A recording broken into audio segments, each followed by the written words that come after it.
guys, this is Virginia. Welcome back to my channel. So today I'm going to talk to you guys about 5 apps that every foreigner should download before you come to Korea. Alright, so the first app that you're going to want to download is called Cacao Talk. You've probably heard about this one before. You've definitely seen it in the dramas, like all the characters are using it, right? So this is basically a messaging app. It's like WhatsApp, which is used around most of the world. I guess in the States there's not really like an exact equivalent, but it's similar to like WhatsApp or WeChat or Line. It's just a messaging app.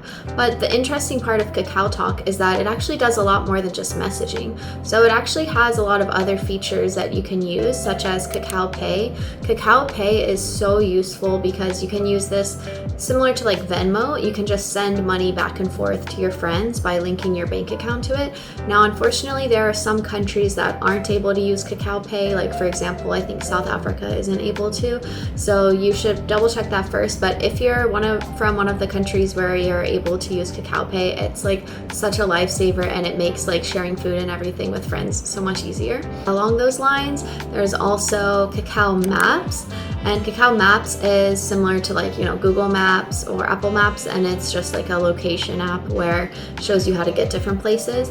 And then the final Kakao one that I recommend is Kakao T. This is really useful for getting taxis especially. You can also use it for other methods of transportation, such as the Kakao bikes and things like that, but it's really, really good for taxis. So you can basically just put in your current location and put in where you want to go, and then it'll look for drivers. And so it's basically like Uber, except for it's not like any more expensive than regular taxis. It's just going to be the same price as far as I know. And the best part is that you don't really have to talk to the driver. So I know, especially as a foreigner, sometimes it's really stressful to get a taxi because you have to explain the address in Korean, and if you're not that good at Korean yet, then sometimes they have a hard time understanding. And unfortunately, I've also heard of times when taxi drivers have actually turned away foreigners because of the language barrier.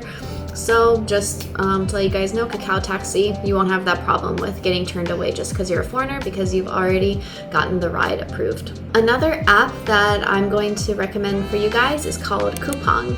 So Coupang is basically like the Amazon of Korea. So the main purpose of Coupang is to buy things from online. So it's like a e-commerce app. So you can order like anything you want and it'll come delivered to your door. Now, Korea is like famous for their delivery service. There have been times I've ordered something and it comes like 5 hours later in the same day. It's crazy. So if you make a Coupang WOW membership, which is around like 10,000 won a month or less, then you get free shipping, and you also become a member of what's called Coupang Play. Coupang Play is like a streaming service similar to Netflix, but one good thing about Coupang Play is that they recently have teamed up with HBO, so you can watch HBO shows as well. So your Coupang WOW membership includes the free shipping. It includes like, it also has like additional discounts when you're buying stuff, I believe. You also get the Coupang Play thing, so you can watch all the shows for free. And then you also get like Coupang Eats. Coupang Eats is like Uber Eats, so it's a food delivery service which is also really fast and easy, and it was one of the first ones that had an English option, which was really helpful for foreigners. And so with Coupang Eats, it's like, yeah, as I said, it's like Uber Eats. You just like order food and they'll bring it to your house. And the good part of that is, since it's all Coupang, it basically already knows your address because you have the same address as your Coupang, like regular Coupang account, which is really helpful. And yeah, it's just like a really simple process. They give you free delivery for if you like order through Coupang Eats, so that's another bonus. So definitely recommend Coupang for you guys. Okay, another one I would recommend is Naver. So similar to Kakao and Coupang, Naver also has a lot of like, I guess, subsidiary apps, we could say. So there's the standard Naver, which is, like Korean's version of Google. So there's that. You can make an account on there. It was really easy. And then through that account, you can use it for lots of other things. So Naver also has Naver Maps, which is like Kakao Maps. But the difference is that on Naver Maps, you can actually make reservations for things. So this is how you're going to make those reservations for all the really like hot places that you want to visit, like restaurants and stuff like that. Because a lot of them, especially on the weekends at like lunch or dinner time, they can get full really quickly and there's a long wait, so it's always better to make a reservation. And it's super simple with Naver Maps. You just click it. It already has your information from your Naver account, and you just like make the reservation. You don't have to talk to anyone, it's all just with your phone. And Naver also has like an English version, so it's also pretty like user friendly for people whose first language is not Korean, and so you don't have to worry about that. So I would definitely recommend getting Naver. This is just going to be useful for a lot of aspects of your life here. And another part of Naver that's useful is called PapaGo and the Naver English Dictionary, or whichever language you're coming from. So the dictionary is really useful because, you know, it's a dictionary, and in addition to just having the word-for-word translation, it also gives you some example sentences of how to use the words properly so that you can have a higher chance of using it more like a native speaker. And then PapaGo is like Google Translate, basically.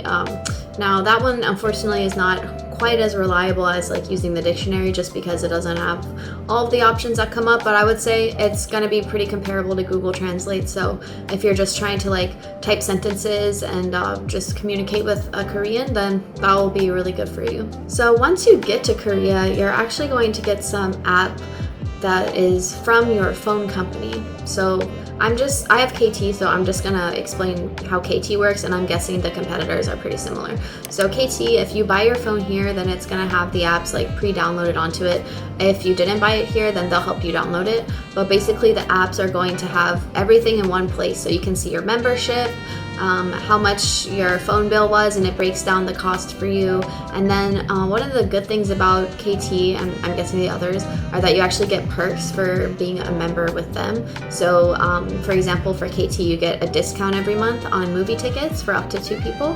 That's really nice. We use that a lot. So you get like, I think it's like 8,000 off or something like that once a month, so that one's really nice. They have discounts at like Baskin Robbins, Dunkin' Donuts, Party Baguette, like really popular chain stores, as well as sometimes the convenience store. It kind of depends.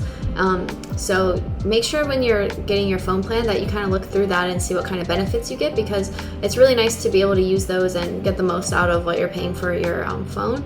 And so you can also check how much data you've used throughout the month and minutes and things like that through that app. So make sure that when you get your phone plan here that you download the corresponding app with whatever company you go with. Okay, and the final one, instead of an app, is more of a tip for you guys. So you guys know that you have the Google Play Store if you use Android, and the Apple Store. I'm obviously a Samsung user, whatever that's called, Apple Store, iTunes Store, or whatever. So for those ones, it's actually usually region specific. So whichever country you're from, it's probably already set up for that country. So Korea is very interesting in that a lot of it is like very closed off, and like I think they focus a lot on security and like protecting your personal information. So a lot of stuff is region locked, and you can only get it from inside of Korea.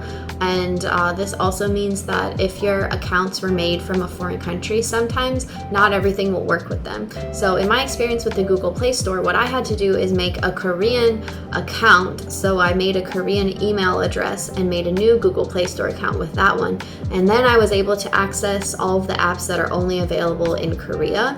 And my husband did the same thing with the Apple one. So make sure that either before you get here or like when you get here that you set up a new account that you can use while you're in Korea, because otherwise you're going to be kind of limited with what kind of apps you're able to get. That can be pretty problematic. So this is just like a special tip that I have for you guys, and trust me, it's going to save you a lot of pain in the future. So just try to remember to make those separate accounts when you get here. So for the Google Play Store or for the Apple App Store, make sure that you guys make a separate account, and this will be really, really useful. Just trust me, guys. So leave me any comments below if there's other apps that you think people should download before or after they come to Korea, and I look forward to hearing from you guys. Let me know if you have any questions in the comments, and like always, don't forget to subscribe, and I'll see you guys in the next video. Bye!